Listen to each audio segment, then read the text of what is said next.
Hello viewers, welcome back to my channel. ఈ వీడియోలో మేము ముగ్గురం కలిసి తిరుపతికి వెళ్ళాము. మా తిరుపతి ఎక్స్పీరియన్స్ ఎలా ఉందో మీతో షేర్ చేసుకుందామని ఈ స్మాల్ వీడియో. మా ట్రైన్ వచ్చేసి ఈవినింగ్ ఉండే, మేము వెయిట్ చేయంగా ట్రైన్ వచ్చేసింది. ట్రైన్ ఎక్కాక మేమైతే చాలా ఎంజాయ్ చేస్తాం అనమాట. ఎప్పుడెప్పుడు తిరుపతికి రీచ్ అవ్వాలన్నా అని ఎదురు చూస్తూ వెయిట్ చేస్తాము.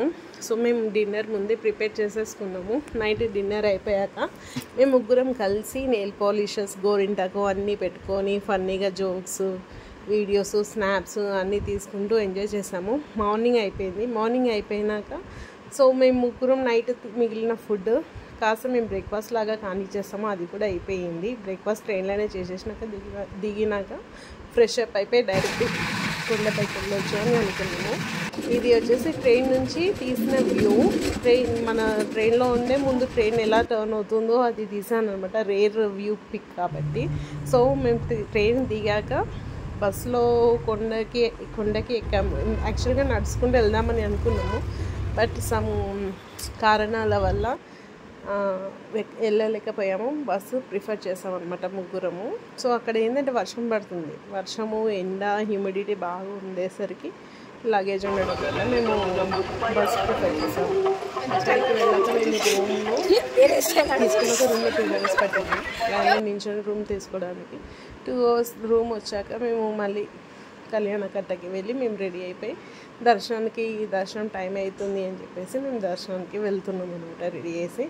బట్ మాకు ఫొటోస్, వీడియోస్ తీయడానికి అక్కడ ఉన్న ప్రతి ఒక్కరు డివోటీస్ని అందరినీ అడుకోవడమే సరిపోయింది. పాపం వాళ్ళు మమ్మల్ని ఎన్ని తిట్టుకుంటా వీడియోలు తీసారో ఏమో వాళ్ళకే తెలియాలి. మాకు కావాల్సింది వీడియోలు, వాళ్ళు ఎన్ని తిట్టుకుంటే ఏంటి మాకు అనవసరము. సో మేము దర్శనం టెంపుల్కి వెళ్ళిపోయామండి. టెంపుల్ యాక్చువల్గా కొంచెం దూరం వెళ్ళినాక ఫోన్ అలో లేదు. ఫోన్ ఉన్నంత వరకు అయితే వీడియోస్ షూట్ చేశాను. ఇది అన్నదాన సత్రం వెంగమాంబ అని. సో ఫుడ్ అయితే చాలా బాగుంది. ఆ స్వీట్ అన్నం అయితే ఎక్సలెంట్ ఉన్నాయండి. బట్ వేడి అన్నం, వేడి సాంబారు చాలా బాగుంది. అన్లిమిటెడ్ ఫుడ్, చాలా సఫిషియెంట్గా సరిపోతుంది. అందరికీ సరిపోయేటట్టే పెడతారు, కొంచెం పెట్టారు. ఫుడ్ కూడా చాలా బాగుంది. మేమైతే చాలా బాగా ఎంజాయ్ చేసాము. అసలుకి తిరుపతిలో మాకు ఫుడ్ ఖర్చు అనేదే లేదు. సో స్టార్టింగ్ నుంచి ఎండింగ్ వరకు మేము అస్సలకి బయటనే తినలేదు. అక్కడ అన్నదానం జరుగుతూనే ఉంటుంది.